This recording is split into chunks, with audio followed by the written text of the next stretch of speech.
Stage 4 మోకాళ్ల అరుగుదలకి నొప్పి లేకుండా కీళ్ల మార్పిడి ఆపరేషన్ చేయబడును. Doctor Ramesh Gajula, endoscopic spine ortho surgeon and pain physician, Panacea spine pain ortho and sleep centre, Uppal, Hyderabad.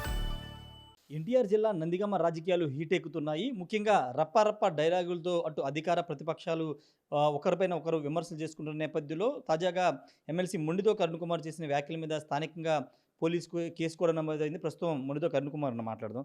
సరే, ఆ రోజు మీరు అధికారంలోకి వచ్చే 2 నెలల్లోనే మేము రప్పారప్ప నరుగుతామని కామెంట్లు చేశారనేది ప్రధానంగా మీ మీద చేస్తున్న ఆరోపణ. అదే వ్యాఖ్యల మీద మీ మీద కూడా కేసు నమోదైంది. మీరు నిజంగా వ్యాఖ్యలు చేశారా? చేస్తే ఎందుకు కామెంట్లు చేయాల్సి వచ్చింది? నేను 13వ తారీఖున కంజీచర్లో మా వైఎస్ఆర్ కాంగ్రెస్ పార్టీ ఆధ్వర్యంలో జరిగిన కార్యక్రమం బాబు షూరిటీ మోసం గ్యారంటీ కార్యక్రమంలో రప్ప అనే పదం ఉపయోగించడం జరిగింది. నేను మాట్లాడాను రప్ప కానీ రప్పగా నరుగుతానని మాత్రం మాట్లాడలేదు. రప్ప అని చెప్పే మాట తప్ప నరుగుతానని మాట్లాడలేదు. First thing. సెకండ్ థింగ్, నేను రప్ప అన్నందుకే దానికి తెలుగుదేశం పార్టీ వాళ్ళు భయపడిపోయి అధికారులు రాగానే వీళ్ళు 2 నెలల్లో రప్పలాడిస్తారు అని చెప్పి నా మీద 4 పోలీస్ స్టేషన్లో కేసులు పెట్టడం జరిగింది.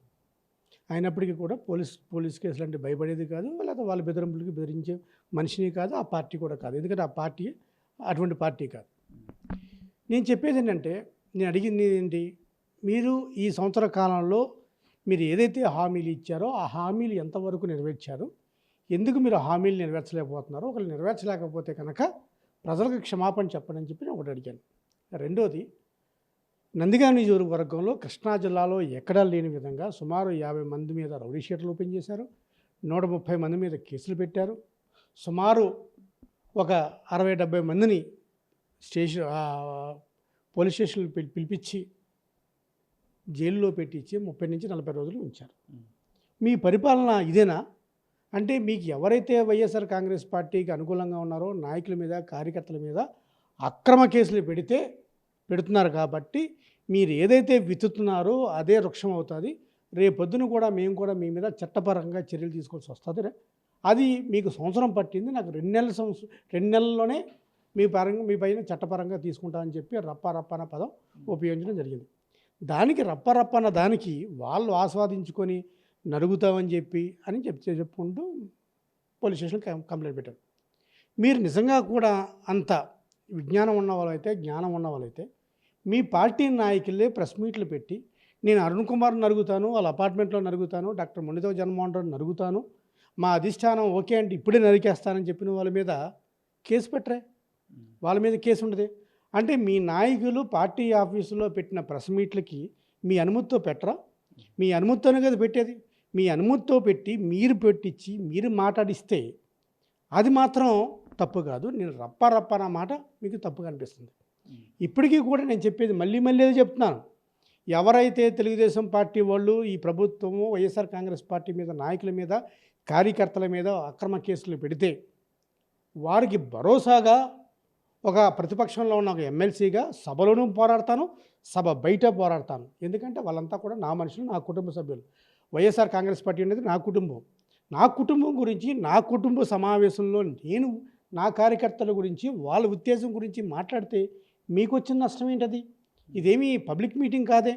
పబ్లిక్ మీటింగ్లో మొత్తం పబ్లిక్ అందరినీ కూడా నేను గ్యాదర్ చేసి నేను తెలుగుదేశం పార్టీని అట్లా చేస్తాను, ఇట్లా చేస్తానని చెప్పట్లేదే.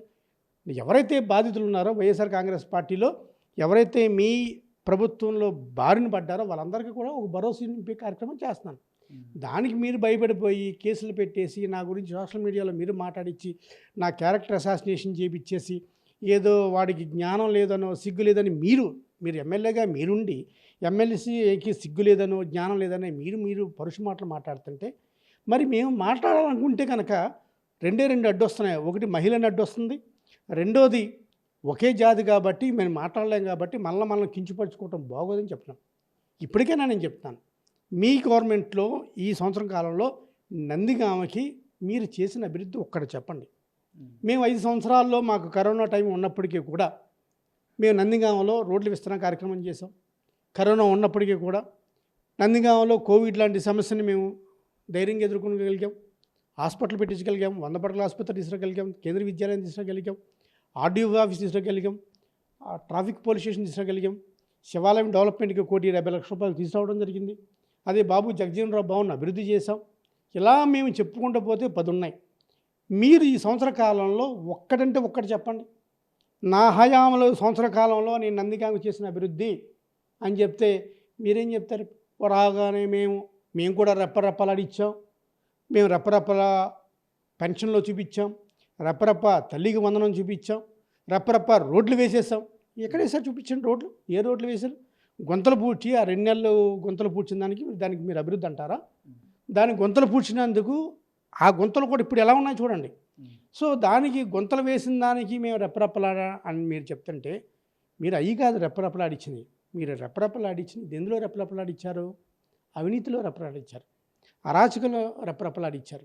అన్యాయంగా వైఎస్ఆర్ కాంగ్రెస్ పార్టీ కార్యకర్తల్ని, నాయకుల్ని కేసులు పెట్టి జైల్లో పెట్టించడంలో మీరు రెప్పరెప్పలాడిచ్చారు. మీరు ఎప్పుడు చూడని నందిగామ, ఎప్పుడు చూడని అవినీతిని మీరు ఈ సంవత్సర కాలంలో రెప్పరెప్పలాడిచ్చారు. రాఘవాపురం గట్టు లాంటిది అప్పుడు నేషనల్ హైవే కోసం, జగనన్న కోలం కోసం మేము gravel with permission plus revenue డిపార్ట్మెంట్కి డబ్బులు కట్టి మేము గ్రావెల్ తోలుతుంటే మీరు అర్ధరాత్రులు ముసుగులు వేసుకొని, అర్ధరాత్రులు దుప్పట పట్టుకొని రాత్రులు పడుకున్న సందర్భాన్ని మర్చిపోయారా మీరు? మరి ఈరోజు ఇంత మైనింగ్ జరుగుతుంటే, ఇంత మట్టి మీ ఆధీనంలో సొమ్ము చేసుకుంటుంటే, ఆ డబ్బులు కూడా మీకు వస్తుంటే మీరు ఏమంటున్నారు? మైనింగ్ జరుగుతుందా? ఓకే, అది మేమేం తోలట్లేదే, మా పార్టీది కాదే అది అంటే. మీ పార్టీది కాకపోతే ఎవరు తోలుతున్నారు? మీ ప్రభుత్వం తోలుతుందా? ప్రభుత్వంలో ఎవరున్నారు? మీరు కాదా ప్రభుత్వం ఉన్నది? మరి ఇలాగా అడిగిన ప్రశ్నలకు సమాధానం చెప్పకుండా ఎమ్మెల్సీకి సిగ్గు లేదు, ఎమ్మెల్సీకి జ్ఞానం లేదు, లేదా ఎమ్మెల్సీకి తెలియదు, అసలు ఎమ్మెల్సీ నువ్వు ఎలా ఎమ్మెల్సీ అయ్యావు అంటే, నేను ఎలా ఎమ్మెల్సీ అయ్యానో, మా నాన్న ఎమ్మెల్యే కాకపోయినా నేను ఎమ్మెల్సీ అయ్యాను. సో ఇవన్నీ కూడా పర్సనల్ అబ్యూస్కి దారిస్తుంది. అంటే మీరు రాజకీయాల్లో మర్డర్లు ఉండవు, కేవలం సూసైడ్స్ ఉంటాయని చెప్తున్నారు. మీ గొయ్యిని మీరే తోముకున్నారు ఇలాంటి వ్యాఖ్యలు చేసని ఎమ్మెల్యే తంగిరాల సౌమ్య నిన్న సాయంత్రం మాట్లాడారు. చాలా మంచిగా మాట్లాడారు. ఎవరు గొయ్యి ఎవరు తవ్వుకున్నారో భవిష్యత్తు నిర్ణయిస్తుంది. మన గొయ్యి మనం తవ్వుకో అవసరం లేదు, మన గొయ్యి ఇంకొకరు తవ్వుతారు. చచ్చిపోతే ఎవరు తవ్వుతారండి గొయ్యి? నా గొయ్యిని తవ్వుకుంటానా? ఎవడో తవ్వుతాడు నీ గొయ్యి కోసం. నీ గొయ్యి ఎవడో తవ్వుతున్నాడో నా గొయ్యి కూడా అలాగే తవ్వుతారు. సో ఎవరు తవ్వుతారు అనేది ఏంటనేది మీరే తవ్వుకుంటున్నారా లేదా నేను తవ్వుకుంటున్నాను భవిష్యత్తు నిర్ణయిస్తా తప్ప, మీరు చెప్పడానికి, నా గొయ్యి గురించి మీరు చెప్పడానికి, మీ గొయ్యి గురించి నేను చెప్పడానికి ఇది సమయం కాదు. భవిష్యత్తు నిర్ణయిస్తా తప్పకుండా. వీళ్ళు చెప్పేది ఏంటి? ప్రతిసారి చెప్పేది ఏంటి? మీరు ఇలా చేశారు కాబట్టి, అరాచక పాలన చేశారు కాబట్టి, అవినీతి పాలన చేశారు కాబట్టి మీకు 11 సీట్లే వచ్చినాయి, వైఎస్ఆర్ కాంగ్రెస్ పార్టీ ఓడిపోయింది, పాతాళంలోకి నొక్కిందని చెప్తున్నారు. మరి 2014-19లో ప్రభుత్వంలో ఉన్నది మీరేగా, తెలుగుదేశం ప్రభుత్వమేగా. మరి తెలుగుదేశం ప్రభుత్వాన్ని మట్టి కురిపించింది వైఎస్ఆర్ కాంగ్రెస్ పార్టీగా. మరి అప్పుడేం చేశారు మీరు? ఎందుకు చేస్తే అప్పుడు మీకు 21 సీట్లు వచ్చినాయి, మీకు 23 సీట్లు ఎందుకు వచ్చినాయి? అంటే మీరు 4 సంవత్సరాలు ముఖ్యమంత్రిగా, 45 సంవత్సరాలు రాజకీయ చరిత్రగా, అన్ని సంవత్సరాలు ముఖ్యమంత్రిగా, అన్ని సంవత్సరాలు ప్రతిపక్ష హోదా ఉన్న చంద్రబాబు నాయుడు గారు 2014-19లో అధికారం ఇస్తే 19లో అధికారం ఎందుకు చేసేస్తున్నారు మీరు ఏం తప్పులు చేశారు? సో ఇవన్నీ కూడా కాలం అనేది పరిష్కరిస్తూ ఉంటుంది. సో ఒకసారి ఒకలా ప్రజా తీర్పు, అది ప్రజలు ఇచ్చిన తీర్పు తప్ప మేమేదో తప్పులు చేస్తే మేము పాతాల్లోకి వెళ్ళిపోయామంటే, మీరు 2014-19 ఏం తప్పులు చేశారు? మీరు అప్పుడు ఎమ్మెల్యేగా ఉన్నారుగా, అంటే మీరు అప్పుడు తప్పులు చేశారంటే మీరు దీన్ని ఏకీభవిస్తారా?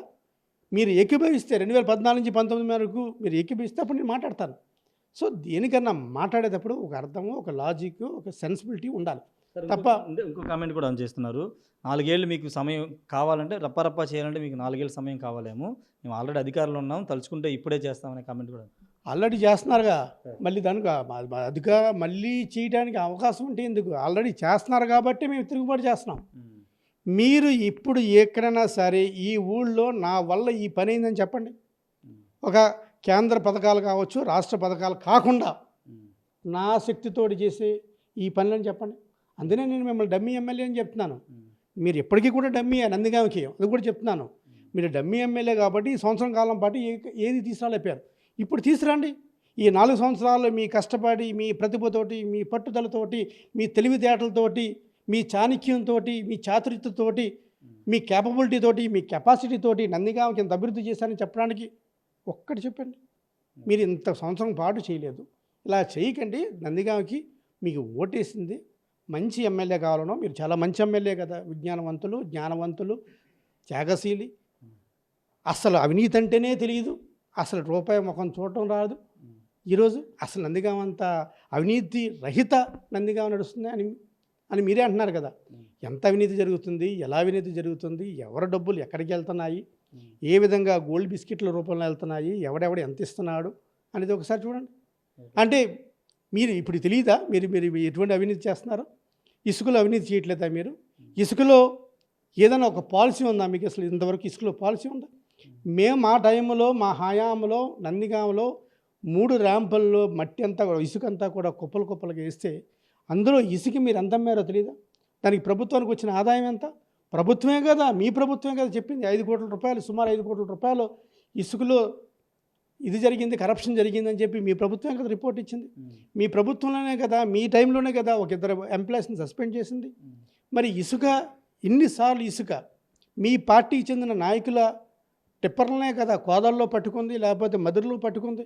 మీ మీ మీ మీ నాయకుల టిప్పర్లే కదా. మీరు ఇసుక వ్యాపారం చేస్తున్నారు కదా. మీరు ఎంపీకి ఎంత వాటా, ఎమ్మెల్యేకి ఎంత వాటా, మీ తరపున కలెక్షన్ ఏజెంట్లు వీళ్ళని ఈరోజు బహిరంగ చెప్పుకుంటున్నారు. మేము చెప్పట్లేదు, మీ తెలుగుదేశం పార్టీ నాయకులే చెప్పుకుంటున్నారు. తెలుగుదేశం పార్టీకి ఎవరైతే అభిమానులు ఉన్నారో వాళ్ళు భుజాన్ని వేసుకొని మిమ్మల్ని గెలిపిస్తే మీరు వాళ్ళకి ఏం చేశారు, వాళ్ళని ఎలా పక్కన పెట్టారనేది తెలుగుదేశం పార్టీ నాయకులే చెప్తున్నారు. వైఎస్ఆర్ కాంగ్రెస్ పార్టీ చెప్పట్లేదు.